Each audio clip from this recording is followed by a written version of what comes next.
Sam, welcome, brother. Hey Manny, nice to be here. Good to have you. I know there were a little bit of hiccups this morning getting here. Um, Sam and I were supposed to shoot at 9:30. It is now 2:30. Had some technical difficulties, but we're here. So we'll jump straight into it, man.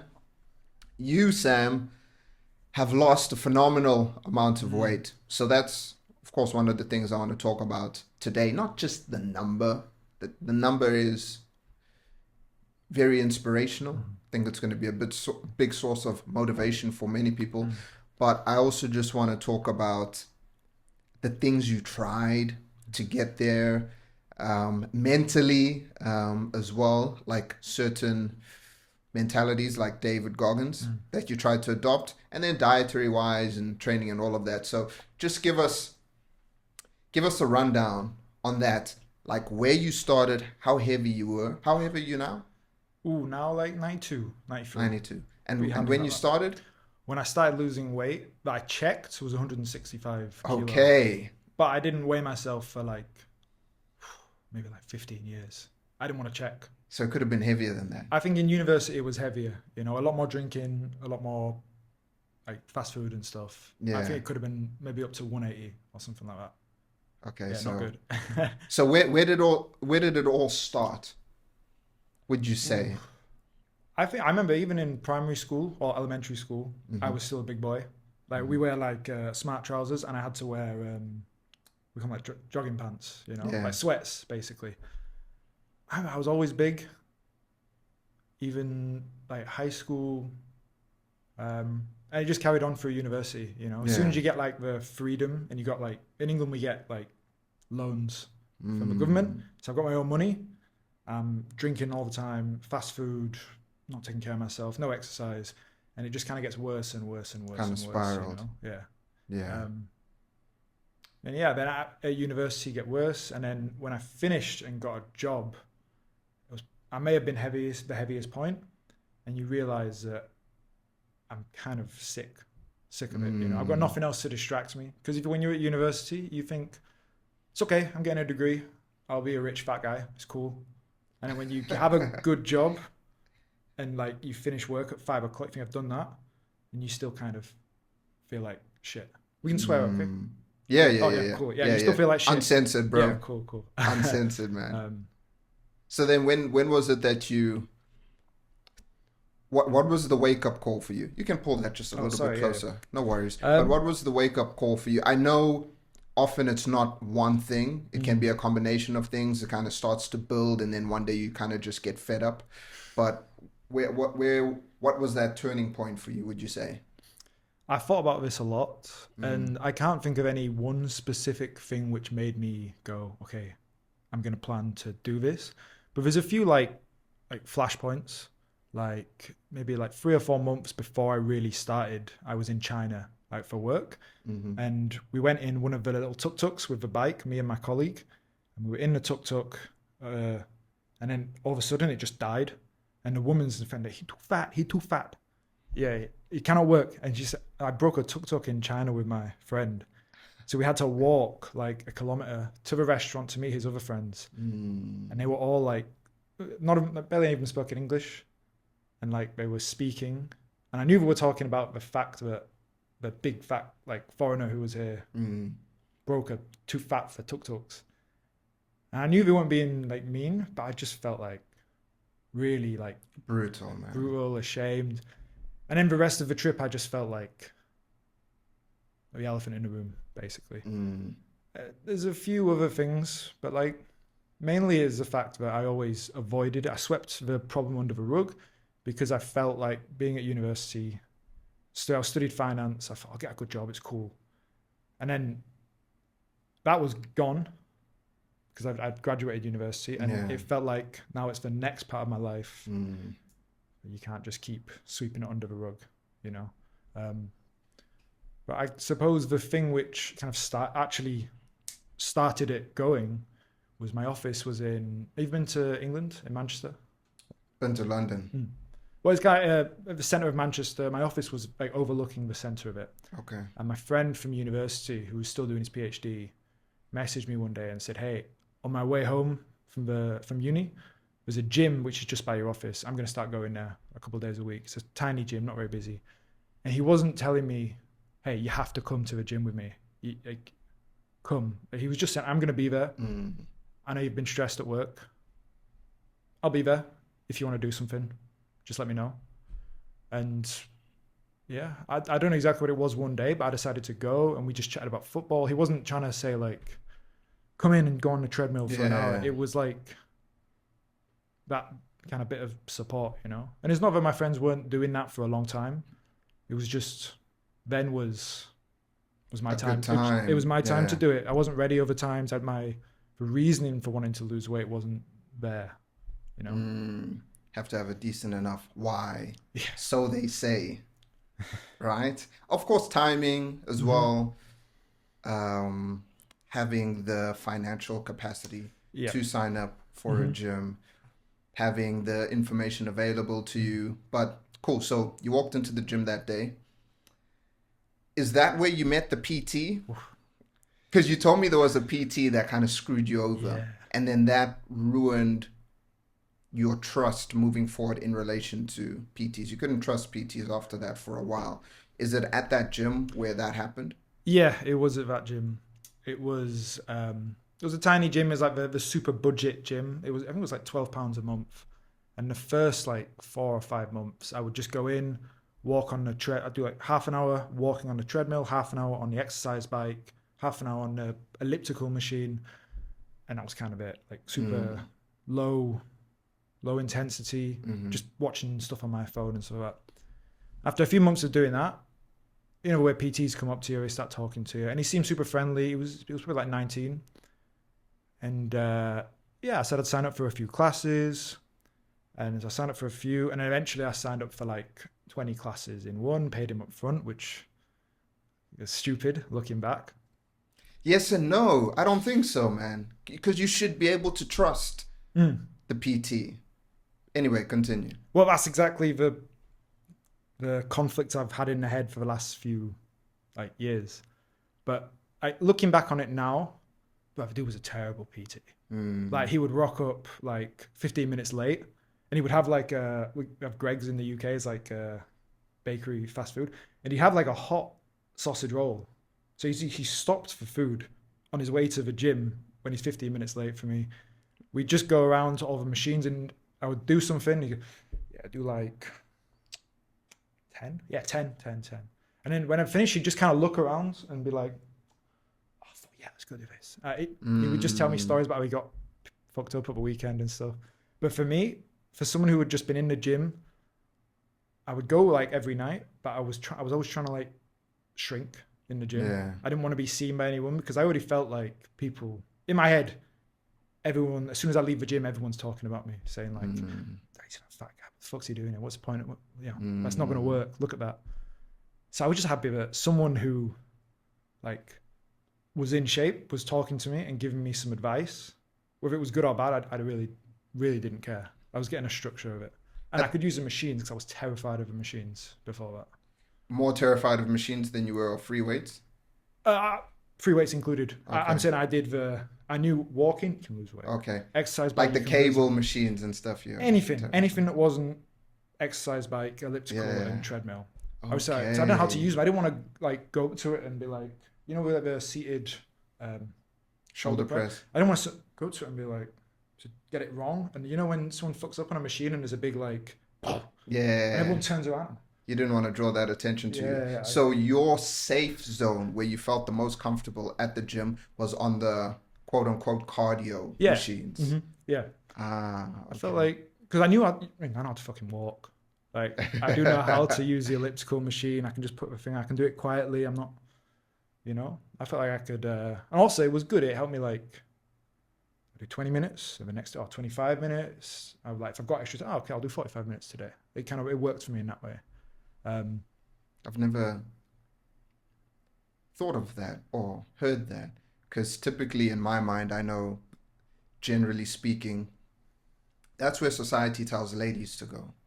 You know, back in the day, the weight section, even now to a certain degree, is for the men, and then cardio. Treadmill is for the ladies, and then it's Mm. very intimidating for them to come off of that and then start playing around with the cables and the free weights because they Mm. have the same thought in their minds, maybe not exactly the same, but oof, people know I don't know what I'm Yeah. doing. I'm going to look like a fool. I'm grabbing the baby weights. Mm. So I wasn't aware that this is probably not just for men as well, but just for overweight people in general, that the cardio Mm. area was almost like a safe space where you're Yeah. kind of out of the way, where you had this kind of belief nothing can go wrong. I'm not going to Mm. draw attention to myself. I'm just going to do the cardio. I can go for longer, I can go for shorter. I'm not going to need any Mm. help. No one's going to have to show me Yeah. anything. Just in and out I'm a like a pro. ghost. Yeah. Okay. Okay. It's Sorry, yeah? so that it's like yeah, it's a low hanging fruit. It's the easiest thing to use because the big thing is when you walk into a gym, like even if you just inexperienced or you said in a situation you said about women maybe they feel uncomfortable in the gym, you walk in even though it was like a cheap gym, is that underground in Manchester, there's still some dudes like they got like the how do we call them, like the really thin vests on, they're fucking massive and Yeah. they're lifting heavy weights and they're grunting and stuff, and you just feel like I'm like I'm not even a guest in this area. I'm just here to do this. And I think if you're dreading the moment someone comes up to you and says like, What are you doing? "Yeah, that's not going to happen." Of course, it's not. But it's like that irrational fear you've got. Did that ever happen? No, No. exactly. That's the thing. Like, Yeah. it's the same with like I'm sure if you want to go try. Like I had it when I started doing like boxing or Muay Thai classes. Everyone's really good, and you kind of expect someone's going to go, "Why are we training with this fucking guy? He don't know how to throw." But no one says that. It's fine. No one, yeah. Everyone's lovely, you know. And this PT that you had, the Right. 19-year-old, were you aware at the time that he was kind of a shitty PT and you just carried on because, like you said, you were just happy to be in contact or getting advice from someone who looked good and seemed to know a little bit Yeah. about training? Yeah, exactly that. Like I felt maybe a little bit. I felt like we're both shit. Like I don't deserve the guy who's squatting 200 Mm, kilograms and like he's ripped. Like I just need someone who's going to turn up, chat to me a bit because it's like okay, he was a bit unprofessional, but we're still just chatting, which is kind of what I wanted. yeah. Like, who's to say if we'd have carried on, it might have been a really good like relationship. Maybe we'd have both got better. Also, he's 19, you Yeah. know, so that's not why he's a terrible PT, like because we were training together. And then I said I booked like 20 classes all at once. It was still pretty cheap. It was like £300, which Hmm. is £15 a session, which uh, I think, especially compared to now in the UK, that's super cheap.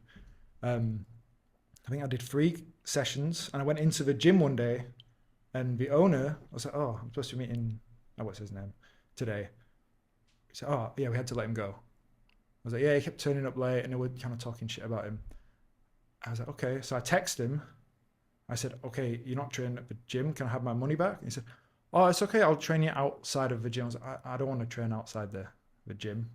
And then he just completely blanked me after that. And I already felt a bit like shy about it, I guess, because Mm, I'd asked the manager and all the other PTs that were there.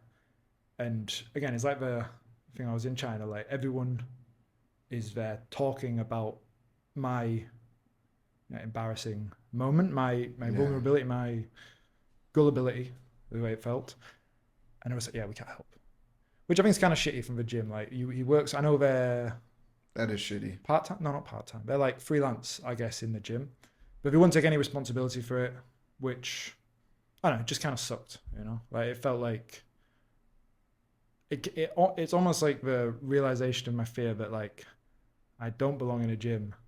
I'm the sucker who comes to the gym and someone can just kind of Screw you screw over. you. Like someone who knows the gym, someone who belongs in a gym isn't getting screwed over. They'll say, they'll know he's a bad PT or I don't know what, but it just made me feel less and less invited. Like I belong in a gym, you know?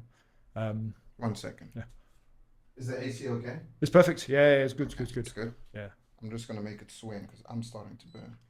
Okay.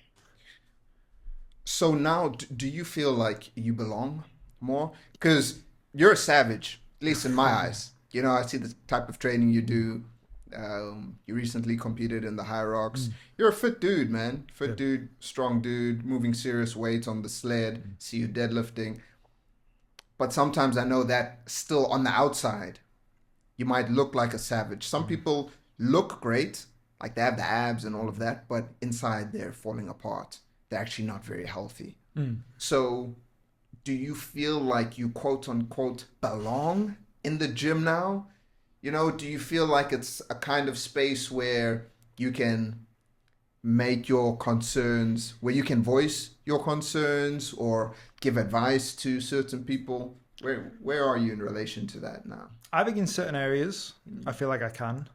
Like if someone was like, struggling with a deadlift or squat, that's not my area. I'll try it, but again, I still have that feeling of I got no right to critique your squat, for example. Like, but for cardio, like for running, for maybe like some high rock stuff, yeah, I feel like I'm what's the word? Not Leveling up. later leveling up. I feel like I could like I'm proficient in these kind of things, Mm-hmm. and especially here in Phuket, a lot of the classes that you do, because there's a nice gym community, they do like in Cult, Pirate, Sam, that kind of thing.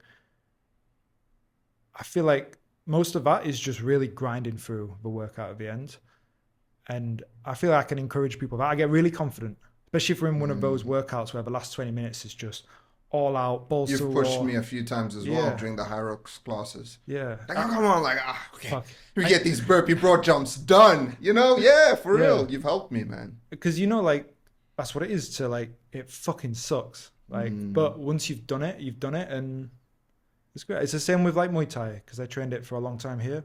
When you're clinching with somebody and they're like Shark Tank where someone's in the middle and then like three guys will be on you for like half an hour and Mm. someone's got 5 minutes left and they are exhausted, and you get a really nice feeling when you can like you see a difference in their performance because Yeah. you're pushing them, Yeah. So maybe the technical side of things, I still don't think I'm like a technically very, I don't know, gifted gym person with weights and stuff, but I can grind, and Mm-hmm. that's what I like in the gym. And yeah, I think maybe a part of that is because of what happened with the PT. After that, all my workout idea, my philosophy, the way I've Mm-hmm. worked out is kind of by myself. I got really into running, and that's a lot of like mental resilience, doing it for a long time, getting comfortable with the voice in your head, Mm. being able to overcome it, and same with boxing and stuff like that. And yeah, I think it's made me a lot stronger as a result. The training or just the grind. The grind, yeah, well, yeah, the training as well, but Yeah. the it's like you could be sometimes when you train, like in COVID when there was not much workouts to be done. I was running like, I don't know, 15, 20 kilometers a day, split into two things. And you get a little bit of it where you're absolutely like fucked. Where I live in England, it's all hill. Like I live at the bottom of a valley thing. So if any run Mm. more than 5 kilometers is uphill steep up on the Mm. moors. And there's a bit where you're like, you can't really breathe. Your head's down. You're just taking little steps to go up the hill, Mm. and you feel like a fucking you feel like the way I think the people in the gym felt when I first walked in. You feel like Mm. confident. You feel like Yeah. I own this area of fitness. It makes you feel really, Yeah. really good. And I think if a lot of people can find that, Feel more competent. feel more competent, it make you want to do it more and more and more. Mm. Yeah. So then after that experience with the PT, what was the next step? Where did the momentum really start to build? Because I'm lucky. I've never been really overweight. Mhm. I had like a chubby phase as a kid, and that was about it. Mhm. My family and I went on holiday, and I was just crushing pork ribs for like 2 weeks straight. Came back home, my sister was like, "Whoa, Whoa, bro! bro. Lunch, dinner, double rack of ribs, had a Yeah, well, crazy appetite, and of course. But I think we'd have been that, friends.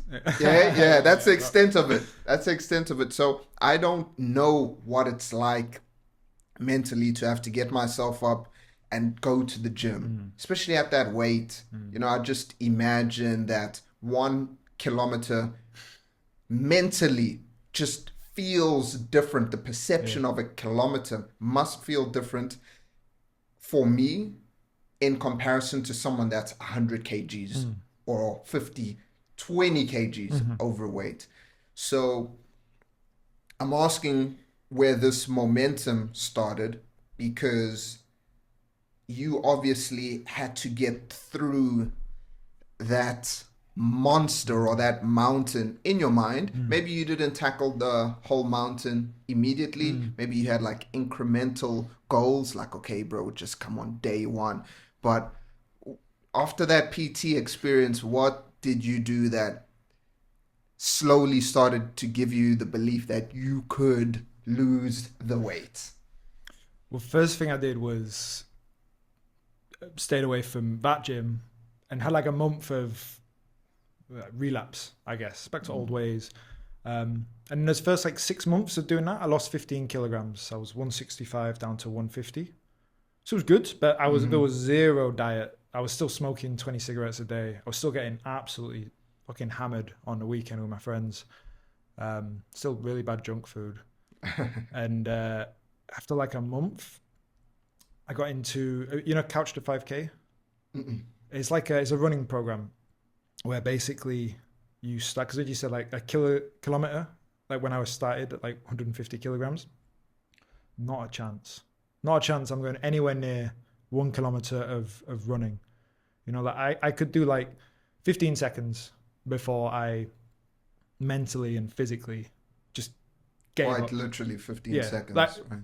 really, literally, like my walk to work from my apartment was like 4 minutes, and it was like, it was heavy on me to do Mm. that. But I started doing this couch to 5K because I didn't want to go anywhere near a gym again. But I kind of didn't want to stop because I'd lost 15 kilograms. You couldn't really see it. It wasn't that visible, but it felt good. So I started this program, and it's basically a couch to 5K. You start from not being able to run at all, and it's 3 sessions a week for I think it's like 9 weeks, Mm-hmm. and it takes the first session on the program. The first session is like 1 minute run, 2.5 minute walk, 1 minute run, 2.5 minute walk, 1 minute run, two, and you repeat it until like every week it gets a little bit less, more run, less walk. So I thought I'd do that. But obviously, I started much smaller intervals. Like I started on 15 seconds run, like 3 minute walk, and I would do that. Um, and that kind of helped me feel a bit of achievement. 15 seconds of running is not like an accomplishment. But I guess it depends where you're starting, right? but yeah, it's all subjective. Like Mm. the fact that there was, again, it's like the feeling like you belong in the fitness community. Like I have a program, but I've adapted for myself. It's not just something I got off you. Well, it is, but I adapted the start bit because I couldn't do it from stage one. Yeah. And then I completed it. And you're like, oh shit! I'm on a path which is towards running 5K, which is like unfathomable for me. To run 5K would be like just fucking ridiculous. Yeah. Um, so I was doing that. And once I started with that, I think, okay, I want to get back in, join a different gym. So I joined a slightly higher, what's the word? Higher level gym. Like it's got a pool and a sauna and stuff like that. And when you go there, you get a free, I forget what it's called, the In-body scan. in-body scan. Yeah. So I got that, and you get like a meeting with a PT induction, and then you get another scan for free after a month. So did that. I was 150 kilograms. Did that. The first PT was a bit like, just kind of, yeah, cool. Yeah. Oh, yeah, you lose weight. Yeah, come use the machine. Yeah, cool. And the second one, after a month, I just stayed pretty much the same. Even though I started running a bit, but I was still smoking and drinking a lot. Mm. And there was a PT called Melinda, and she started asking about like my diet. I said, I've been doing this for 6 months. I've lost so much weight. She said, what about your diet? Are you drinking? Are you smoking? And she just kind of talked to me like a like a person, you know. She was curious about you. She was exactly curious about me, and she was super nice as well. She wasn't like the first guy. He had big muscles. He was talking about glycogen and shit. I was like, I don't know, bro. And I don't know, bro. You know, and yeah, I feel like I told her about the other PT, and she seemed very understanding of it. I said I don't want a PT, and she said like, okay, maybe have a look at this diet called keto. You know, I heard a bit of it about it on Joe Rogan. I said just look at it. It helps people like with their satiety. You can track your foods on an app called MyFitnessPal, and you can try and reduce your drinking because there's calories in alcohol. And I was like, fuck, there's calories in alcohol. Fuck. In beer as well. I was like, oh shit. And so yeah, if you stop smoking, you're going to be able to run faster. I was like, okay. Like she kind of explained these things to me, which She started to educate you. yeah, You know? I should have done these things. I got a master's degree like a few years before. Like I'm sure I've heard these things before. I just wasn't listening. I wasn't interested, you know. And one of the most important things she said was that she said, why don't you just try a month? Because you do all these things. You obviously so I was still showing up to the gym every day doing spin classes and stuff. Yeah. So if you're doing all this and you're not losing any weight, why don't you just have a month or 2 weeks cutting all this stuff out, trying going up balls to the wall, like try not drinking, just to prove to yourself you Give can it do a shot. Yeah. And I said, oh yeah, it's my friend Scouse's birthday on the 6th. So we're gonna go out. I'm gonna have to drink for that. And I can't remember the wording exactly, but the message really stuck with me. Like, there's always someone's birthday, like through the year. If you can't find a way around it, there's just absolutely not no hope, but you have to work that into your plan, your schedule. You have to plan for it. And long story short, we texted a little bit. She gave me some advice, and I ended up that entire month after that 0 drinking. I went on a night out for a friend's birthday. It's fine. Like, you know, they just spend less money. Yeah. In that first month, I lost like 13 or 14 kilograms because I was doing keto.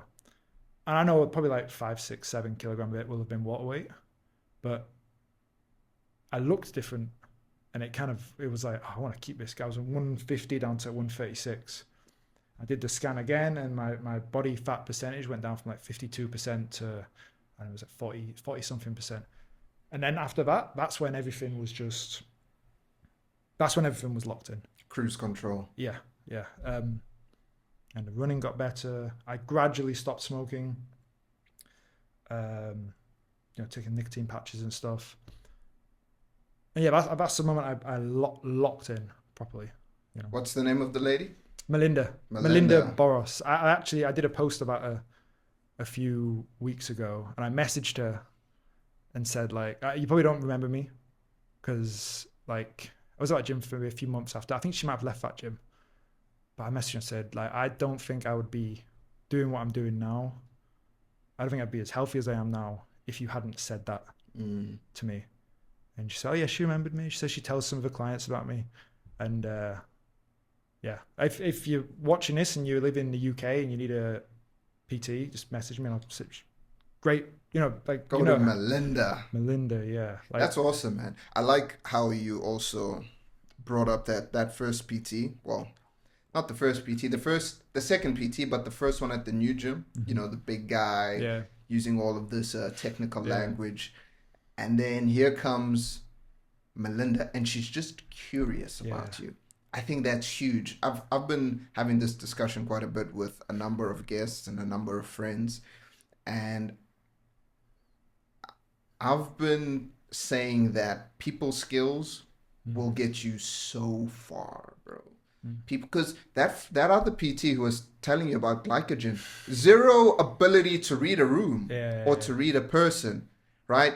You might come across someone and then you start talking about like glycogen and oxidative stress and all of this, and you can just see it in their face if they know what you're talking about, right? And then you can, dial it back. So Melinda, it seems that she met you on your level.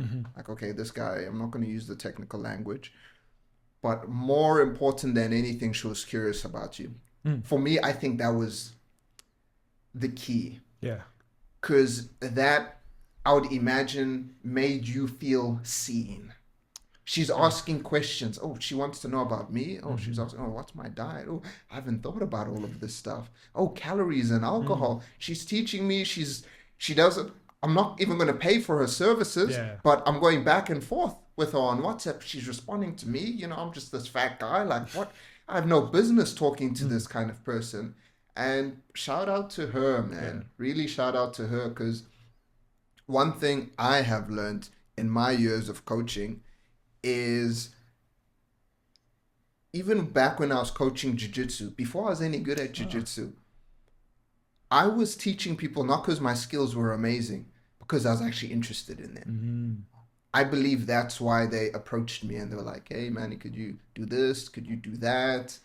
I'd be running certain classes. By the time I was a purple belt, I wasn't a black belt. Mm. I wasn't the man, but I just Passionate about it. enjoyed people, and I'd talk to them and I'd listen. Okay. I'd actually listen, and then I wouldn't just talk about myself. Be like, oh, so how is this about you? Mm-hmm. Oh, okay, And I noticed this in some of my friends as well. I have this other buddy, his name's Jamie. Mm-hmm.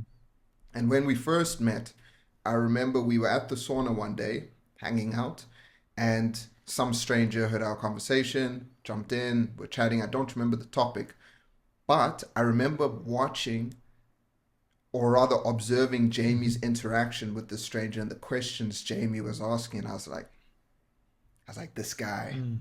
this guy is gonna go places. I don't know Yeah. where he's Yeah. gonna go, but just the attention he's paying to the stranger, Mm-hmm. and how he's able to, pick out these little things to, further Mm. inquire about. It's like, that's Be phenomenal. observant. It's a You know. powerful skill, Yeah. man. I think it's one of the best skills you can have. So Mm. shout out to Melinda, man. Yeah. Okay, so you got onto the keto diet, Mm-hmm. and you're on the keto for how long? How much weight did you lose while on So with keto? keto, I went from 150 down to 80, and that was in about 9 months. And I finished it with my first half marathon. 150 to 80 80 kgs. to 80 in like 9 months. It was heavy. Okay, It man. was a lot. It's super antisocial, but I had like, like sometimes freedom isn't very freeing. Like sometimes it's good to be restricted, like in the rules. Like I know if you just say to me, okay, you eat 2,000 calories, you just make sure you have so many carbs and things. Mm-hmm. Again, I don't know, fucking glycogen and complex carbs, simple carbs. I just know in Sainsbury's they have like, there's a green packet, a blue packet. That one's got so many calories. With keto, I had a rule that I would not recommend this to any like client or new people trying to lose weight. And it was probably not a good way to lose weight. I'm fully aware of it. I was eating like, but again, it's because I didn't want to coach. I didn't want someone to tell me what to do. And I just knew less calories, lose weight fast. I want to lose weight fast, cool, sick. So I had 1,500 calories a day. I did 100 grams of fat, 130 protein, and like 20 or 10 carbs, like net carbs. Mm-hmm. And after a while, I started doing intermittent fasting as well. And probably like the last 6 months of it, it was one meal a day. So it was one big dirty meal at the end of the day, like steak, bacon, creamed spinach, big dirty omelets, chorizo. All 1,500 calories Yeah, in that one meal. Okay. that was so good. Like sickly and like fatty, like really like everything cooked in butter and coconut oil and stuff. And because it was this like strict rule and it's so like filling, but I wasn't hungry. Like throughout the day, I would sit in an office chair. Maybe I'd go for a run in the morning, or I'd do something in the evening at the gym, or I'd started to get into Muay Thai at this time. Okay. And I was just able to, I don't know, it just worked for me, my time, the intermittent fasting. Even like when I was not intermittent fasting, if you're at work and you need something to eat and you're going to go down to the shop, but there's a lot of stuff in shops. You know, there's a lot of bad stuff in shops that can Their catch you. environment. You Yeah, brought that up off camera while we yeah, were going back and forth yeah. via text. Sorry, The continue. Yeah. the food environment, and yeah, there's a lot of things about the way I did it which was, well, not, I won't say stupid, but they weren't thought about. That recently, since I've been learning about like coaching people with nutrition, but actually it just happened to slot in right.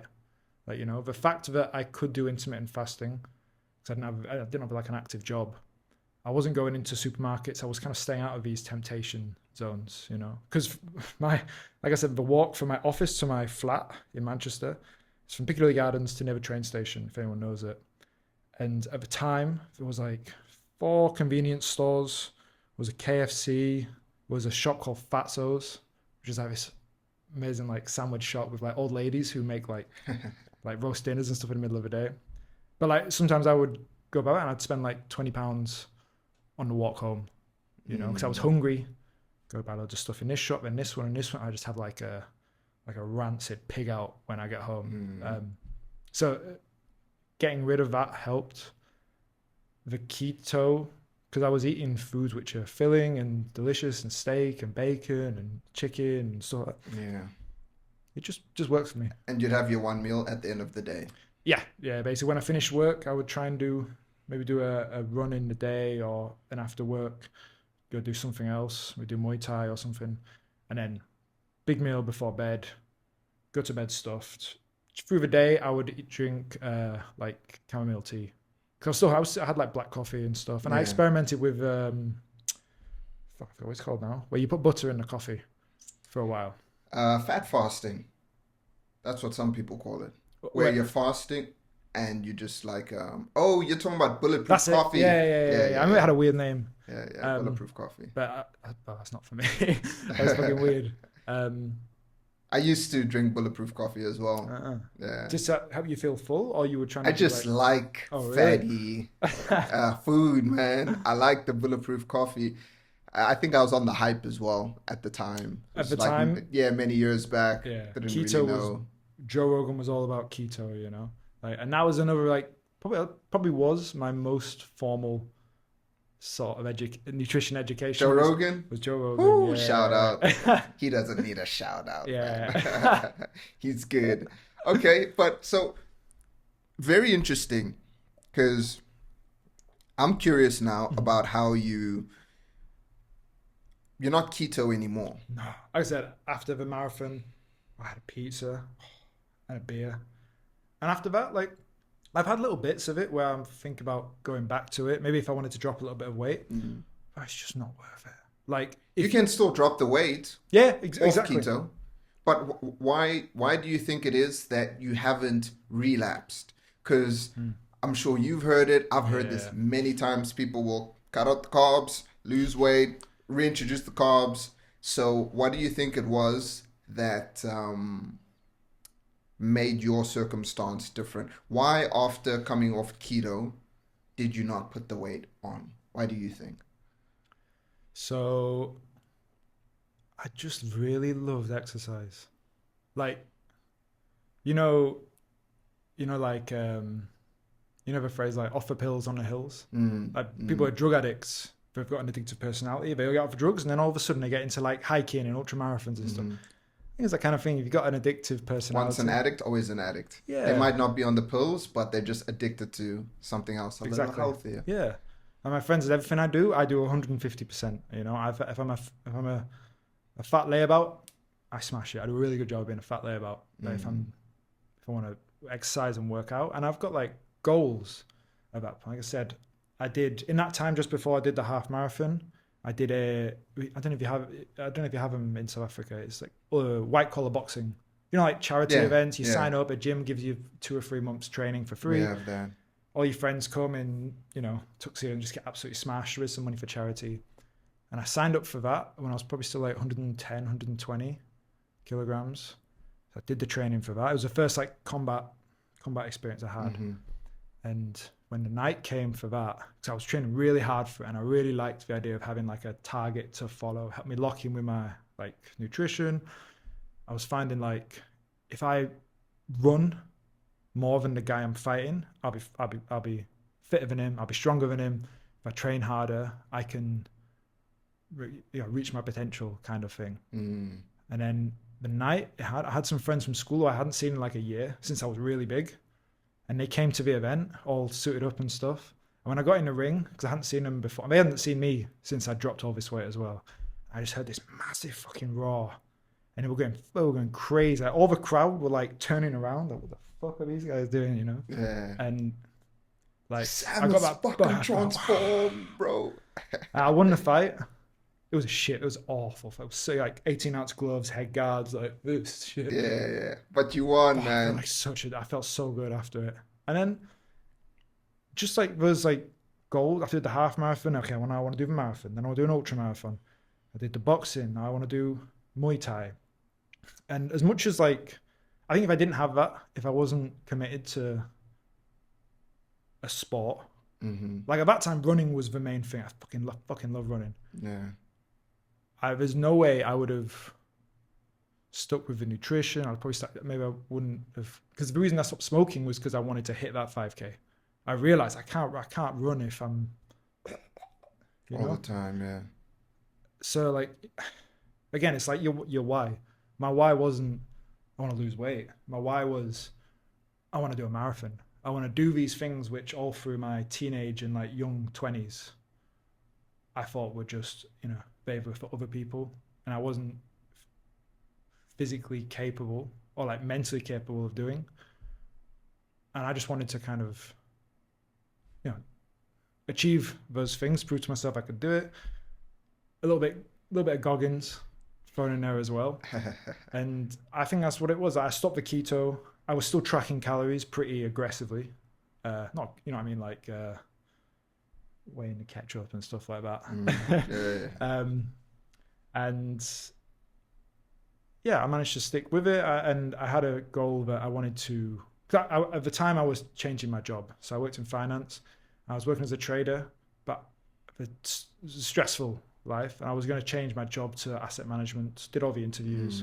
And by the way, if you're overweight and you want a good reason to lose weight, go into an interview with like a middle-aged like finance guy. And when they ask for something interesting about you, tell them you've just lost 85 kilograms of weight.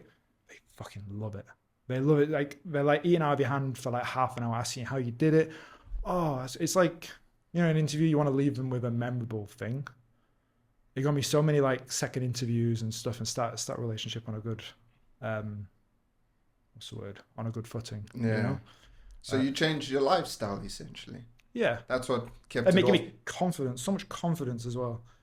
I spent like the 9 months when I was really locked in. Every time, like if I'd be lying in bed, maybe after like 2 or 3 months when it was like, it felt real. Like I'm not going to stop. I'm following through. I've lost enough weight that like people who I haven't seen in ages recognize it. But I'd sit in bed like I was so happy. Or like every time I'd walk past the mirror, there's a bit of vanity as well. I was like, yeah, fuck yeah, looking good, bro, looking good. Yeah. Like that. I don't know if you could bottle that. Oh, you're essentially a different person, aren't you? Yeah, absolutely. Sure, you look different, but those two Sams, they're not the same dude. Absolutely man. not. You've learned a lot along the way about nutrition, about exercise. So what I'm gathering, of course, like you said, you loved the running. Oftentimes when people make these changes, they might start the keto and they might decide they're going to do some form of training. And then once they hit that target, or once they hit like a certain block or obstacle, they don't have that consistency or that reason for consistency. I don't want to just use the word consistency because I feel like it's not deep enough, especially like in relation to how far you've come. But you have to find a system. I always tell people, look, you have to find a system that works for you. Yeah. You have to build that. You have to find that. I often roast the ketogenic diet on my IG. Me too. Yeah. Look, time and a place. Yeah. Time and a place. I do think it can be very useful. But you have to change the way you live. And that just sounds like what you did. So do you ever have any fears that you might turn into the Sam of 170 kgs? I'm asking because I'm sure some people are listening to this can relate with that kind of thought Mm, process. I've worked with some um, people that have this fear that if they, have too many days off, if they rest today, or mm, if they don't count their calories today or next week, mm, that somehow they're going to turn into that overweight, mm, smoking too much, not sleeping enough kind of person. To some degree, there is some truth in that because all these good paths we take, it's one step at a time. mm, And all the dark holes you might end up in, it's one step at a time. mm, So I do get the rationale behind that fear because if you let things slide for too long, it's like, oof, bro, then eventually we all know where things can go if we mm. listen to that bad devil Yeah. on our shoulder. But at the same time, you have to learn how to take your foot off the gas, Mm, how to have that rest day, how to not how to go to the gym and chill. Even if it's not a rest day, just go to, bro, do one exercise, do two exercises. And you also have to learn how to put the food scale, yeah. body scale, all of Chill. that. Yeah, just chill, bro. Take some time away from that as well. So, do you ever have a fear of, Mm. somehow falling back into your old habits, old ways, putting all that weight back on again? At first, at the time I didn't clock this, but thinking back now from like a coaching mindset, yeah, there was some kind of unhealthy things I was doing that were based on like fear. Like Mm, originally when I went down, when I did that boxing fight in the marathon, I was probably about 88, 87 kilogram, which is perfect, right? Any lower, it doesn't need to be. But I had in my head 80. I had in my head like 80. Let's get down to 80. Like that's mm, like, it felt like I was failing if I didn't do that. I feel like I'd come all this way. Why am I stopping now? Like why am I giving up now?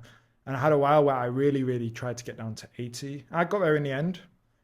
And I wasn't like a zombie or anything like that, but it was a point when it wasn't about being healthy anymore. It was just about like I wanted to hit this target. And maybe it was something to do with if I don't complete the journey, because 80 was the number I had in my head. If I don't mm. complete it, then I may as well just go back. That's all bollocks. It you is. know, It is. like it People get married to a a number, particular number on the scale. not a feeling, or like I said, an athletic goal. That should have been my thing. I hit the marathon, hit the half marathon. But if you can do a marathon, I think the first one I did was like 3:37. It was really good time happy. That should have been like, yeah, yeah, that's fine. You'd Yeah. have to Did calm you not down. give yourself credit for that? Yeah, yeah, I did. And when I finished, the first like 4 or 5 races I did, that marathon, I did a few in Manchester, the half. Every time I finished, I cried because like, Mm, like the last kilometer, you think, oh, it's fine, and you feel so proud of yourself when you go into cross the line. But I always thought like I can do it faster. Like if I mm, train harder, I can do it faster. Again, the Goggins mentality, which served me super well, 150 down to like 90. But beyond that, it can be a bit like without a coach to like tell you when is too much for the value of rest. Like when you get down to 90, the goal was more about performance, really. I wanted to mm. perform well. And I was going a bit too heavy with it, running too much, not recovering because I felt invincible. It's one of the reasons I wanted to come to town and do Muay Thai because I felt like there must be something that can stop me. Like, like I need to get like knocked out or something to like bring me back down to earth. And when I first came, just after COVID, I went to Phuket Fight Club, and uh, I was going way too hard there for a while. Like I come, and maybe it was a bit of ego, a bit of Goggins. 'Cause I was still pretty not that great at Muay Thai, but I would come in the morning, I would run, and I'd try and beat everyone running, like really fast guys. And we'd do the Muay Thai, we'd do sparring, like half an hour, 45 minutes of clinching. Mm. And then straight after that, at 9 o'clock, I would run over to CrossFit Siam and join the Jeez, CrossFit Sam. class every day. And again, I felt fucking good. You know, I felt like my cardio was improving, but I wasn't getting better at any of it. Maybe with running because I did it first, but I wasn't getting better at Muay Thai. Definitely wasn't getting stronger or better at CrossFit. And it took when I had my first fight, I kind of realized that, yeah, I'm super fit. I got really good cardio. But Technically, I'm not that good. And I fought this guy. They said it was his first fight, as we do here. And I got knocked out at the start of the second round. And after that, I had a chat with a coach and my friend Kajabi tell me, like, you have to calm down, like, work on your technique more, learn how to do it properly, like with energy, and like your brain is switched on. And that helped me a lot to learn, like, if you want to be good at something, you can't just go like crazy all in for it. You have to think about it, which again comes down to the coaching thing. Maybe that's something which, if I had a better coach relationship mindset, maybe I could have learned that, you know, like when I got down to 90 kilograms. Yeah. So I forgot what question you asked. Well, sorry, I told you I ramble on and on, you know. All good, all good. I asked about bouncing back. Asked about the fear. I asked about the fear, but you did explain. Yeah. But I did have a fear of going back. It did dawn on me a little bit, and I was looking at my weight all the time, and if it got to like 92, 93, I would get a little bit of panic, a little bit hot, you know, and then I would go like a few days of like still training twice a day. Okay, oh, I'm gonna just a little thing of rice, you know. It's like, yeah, not smart. Yeah, you know? But now I think it's gone, but there's still that thing in my head of like, I want to train super hard. I don't know if that's just because I want to train super hard, or maybe it's because if I don't train super hard, maybe I'll, you know, maybe I'm going to bloom back up again. I don't know, you know. As a psychiatrist can watch and can DM dive me, into. You know? Yeah. Supposedly it takes years. I can't remember the number. I think it's around 1.5 to 2 years for your psychology to catch up with your reality. Yeah. So say you start a new job, you'll have imposter syndrome. It depends on like the degree of like shift in your identity as well. And you had a massive shift. So you might one day be an athlete, then you know you come to the end of that road, your body isn't functioning the way it used to. Now you have to do something else. You start that other thing, but it might take you like a year or two before you actually start feeling like, I actually belong in this new space, and the athlete me doesn't have to encompass all that I am. It takes a little bit of time to get through that. So what would you have done differently? Knowing what you know now, you've dropped what, from 180 to 165, but maybe 180. Yeah. Long, yeah. 165. 165 to what, like 90 now? Yeah, now I sit around 90. Yeah. Bro. Phenomenal. What would you have done differently? Say you had to do it again. I mean, the philosophical view is I wouldn't change a thing, but like everything has led me to it, all that bollocks. But if I was on a coaching call with me back in 2018, the different thing would be eat more protein, lift weights, try and find some way of doing it. Like I like CrossFit, go to a CrossFit class or something, because like I said, when I went there, I was super skinny, you know, and I must have lost a lot of like muscle mass. That's obviously much harder to put back on than it is to lose. And the other thing was like one of the I think the things I would have changed. Yeah, eat more protein. Keto, like, as much as I wouldn't recommend it for somebody, but if someone came to me and said, I'm 160, 170 kilograms, I want to lose this weight fast, I want to do keto, I'll help you do it. But a balanced diet is going to be better for setting you up afterwards. Long term. Long after that. Because you don't want to be doing fucking keto when you're talking about years down the line. Yeah. I think if you can stick to it, right? And two, if you have the knowledge or you know someone that has the knowledge that can direct you. Mm-hmm. So say you can do keto for 9 months, you lose 50 kgs, Mm-hmm. bro, phenomenal. Mm-hmm. Then keto was the right way to go. Mm. And then after that, once you come off it, because over the long term, you might run into some issues with just being strictly Yeah. keto. But once you come off the ketogenic diet, then just have some guidance in relation to, okay, how am I going to reintroduce carbohydrates? Yeah. What are the holes in my nutrition game, my Mm-hmm. exercise game, my sleep game? And then just cruise on, Yeah. right? I think in terms of exercise, yeah, the diet, there's ways I could have made it better, a bit Mm-hmm. more education. But in terms of exercise, I know Instagram now is full of don't make this stupid mistake when losing fat. And there's dudes who have like putty on their body. So if you want to lose fat, you want to lose weight, you have to do something. If you weigh 150, 160 kilograms, if you get 5,000 steps in a day, it's great. The thing which is going to make a difference is not the exercise as much. The exercise is going to keep you on track as you get down to lower weight, because if you're going to lose 5, 6, 7 kilogram a month when you're 150, when you get down to 110, you might lose 2 or 3 a month. It's harder to stick to, like, mentally. So you have a sport, something you enjoy, which isn't like a chore.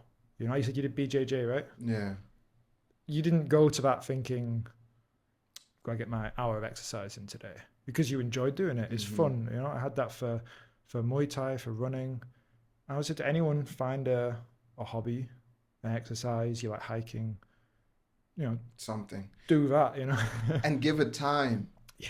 Like, allow yourself some time to fall in love with whatever it is.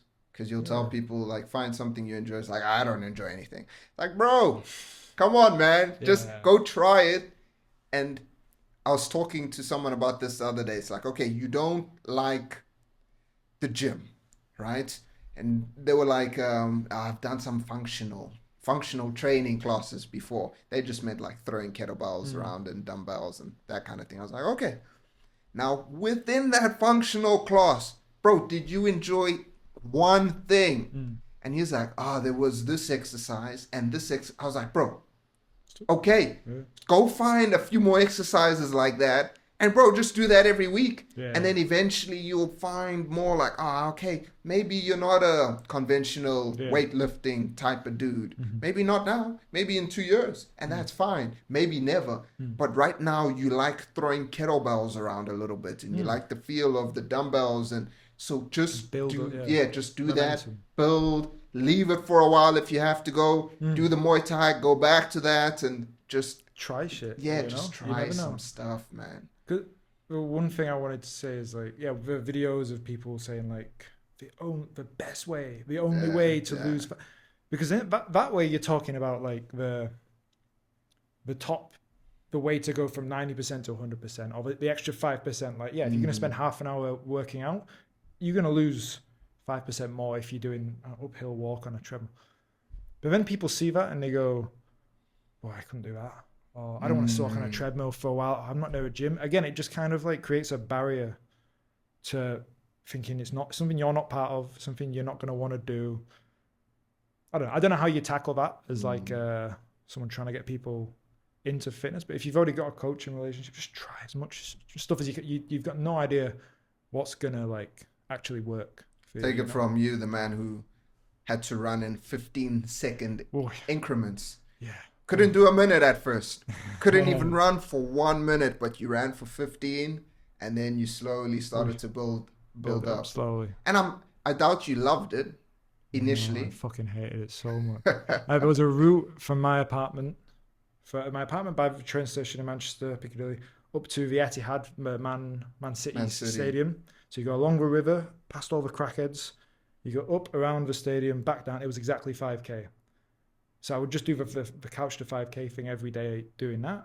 So at first you imagine like it's like 15 seconds and what is only like a kilometer. But I would just repeat it until I'd done 5k.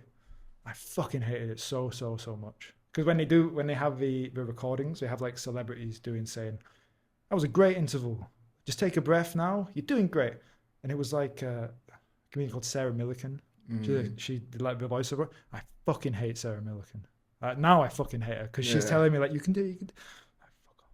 But like when you've done it, you feel so good, especially after a long day of work. When you think, I don't want to do this. I'm tired.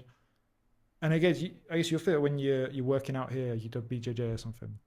You don't want to go and do it, and then you get there. You never regret it. Yeah, you never regret. You always feel great once you just have to like with running.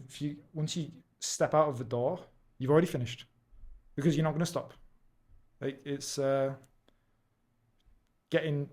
let your like negative thoughts tell you you're not going to do something, you know, because even if I get tired on that walk, I'll still just walk the 5k, you know, as long as you. But you're doing the 5k. Yeah. You're moving. Well, Sam, very inspirational stuff, man. I hope a lot of people can listen to this and, bro, just do that first 15 seconds. Yeah. Doesn't have to be the mountain, doesn't have to be a whole 5k. You don't have to, look, maybe even just go to the gym, hop on the treadmill. Yeah. Because like you're talking about online, there's all of this, like, you really want to lose weight, bro, get off the treadmill, go to the barbell, do this. Like, I understand where some of these people are coming from, but what's just if you feel more comfortable on the treadmill initially, then do the treadmill. Because that, like you said, that's where you started. Yeah. That was the safe zone. So thanks for sharing that, man. I look forward to chatting to you on the next episode, more about coaching, like the direction you're taking with coaching. I want to talk about like athletes as well, weight cutting and all of that stuff. And I want to pick your brain as to what you've been reading in relation to some of that stuff. But I appreciate looking you, Sam. forward to it. Thank you. Yeah.